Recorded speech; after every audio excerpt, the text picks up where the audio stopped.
Welcome to a Voyage East, a knit-along designed by Deborah Newton to celebrate Noro Magazine's 10th anniversary. This Japanese-inspired Afghan uses silk garden and silk garden solo yarns, a mainstay for Noro yarns, from Knitting Fever. Here is the first of 12 instructional videos highlighting a particular technique used in this knit-along. We start with the pagoda square as shown in Noro issue 21. In this video, we will show the basics of Intarsia knitting. Intarsia is color work in which blocks of color are worked with separate balls of yarn, or you can make bobbins as well. Each area of color has its own ball or bobbin of yarn. As I've done here, I've wound small balls of each of the three colors. There's the blue, the red, and the gray. And each section must be worked separately, twisting yarns where colors meet to avoid gaps in the knitting. I have knit about half of the pagoda square, and the last row that I did was row 26, which I'm using a ruler so that I can see it. And I know that because I have the two gray squares at the end of my row, which are these two squares here. Therefore, my next row will be row 27. One thing I really like, makes it easier when you're working from charts, particularly in Intarsia charts. You don't always have to count the squares.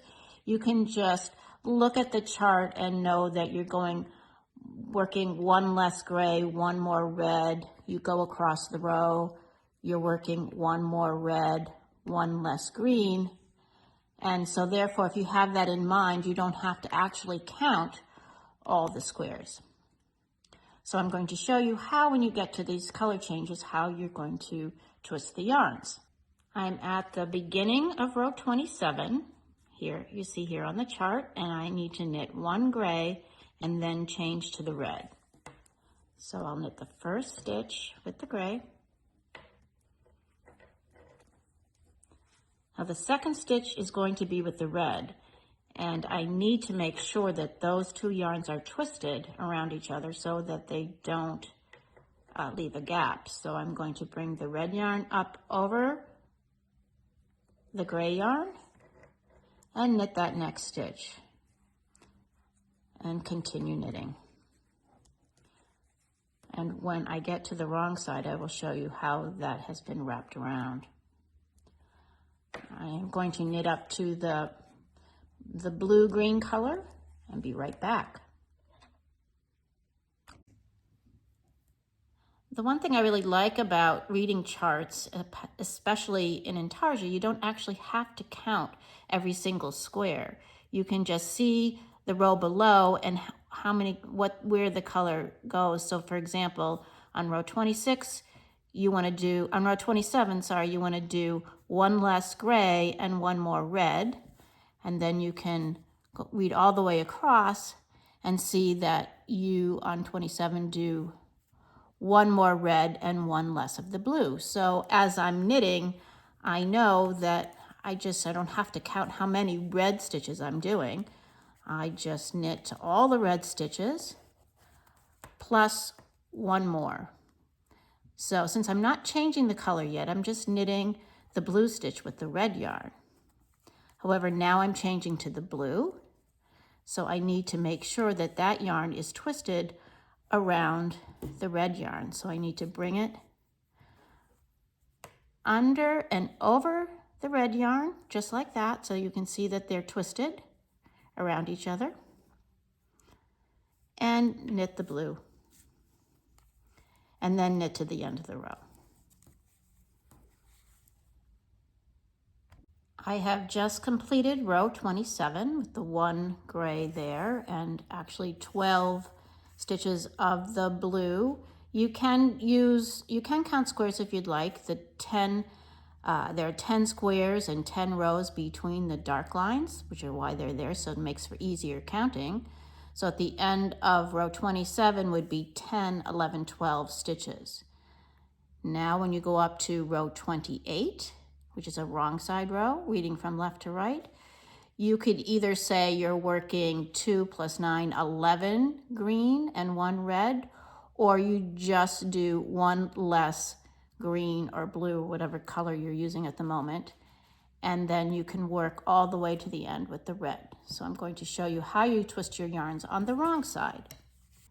So I have just purled to the last blue stitch on the wrong side, and the next stitch is going to be purled with the red yarn. So you want to make sure that these two colors are crossed or twisted. So you're going to bring, this time you're going to bring the red underneath the blue.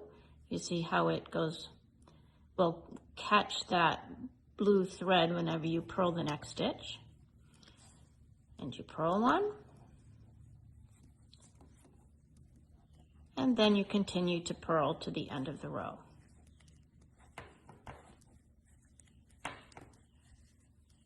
And you see how there is no gap between the red and the blue.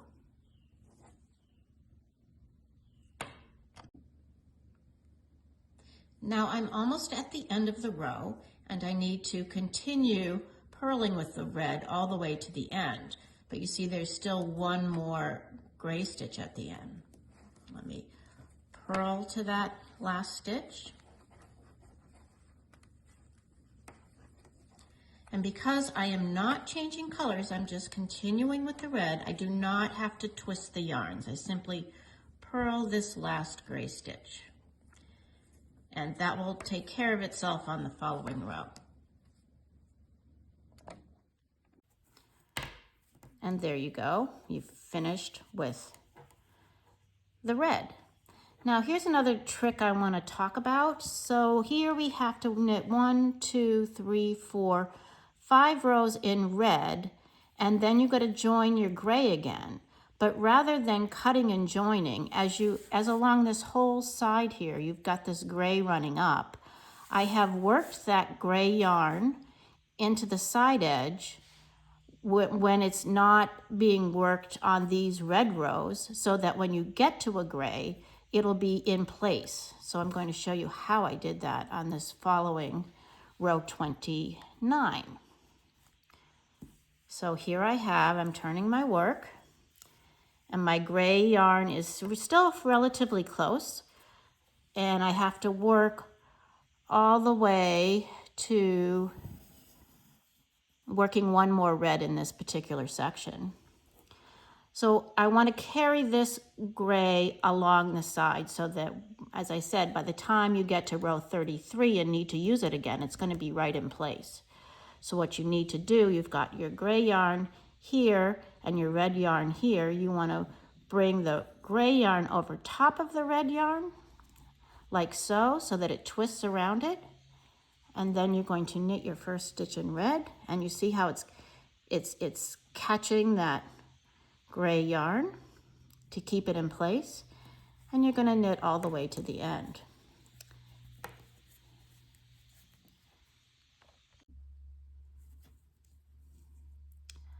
I want to show you on the wrong side how it looks. If you can see how I carried up this gray yarn along the inside edge so that the next time I needed to work with that color, the yarn is right there. And I did it the whole way up the side. And that's a really good technique to use so you don't have to cut and join the yarn each time. If you were cutting the yarn in each of these sections, you would have a lot more finishing and weaving and ends to do. So when you can do it along the side edge like that, it's a really great technique to know. These are the basics of Intarsia.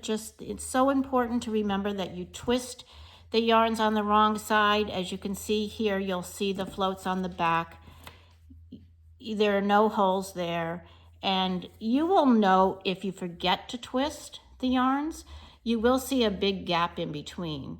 Now, you could try to fix that in finishing, but I think it's always best to go back. If it's check your rows every 2 rows just to make sure all the joins are good, or maybe even after the join a few stitches away from it, just to make sure you twist the yarns, because I've done it before sometimes. you forget to twist the yarns and then you have your hole, so, or your gap in between the two colors. So those are the basics, and you just continue working your chart to the end, and that's it.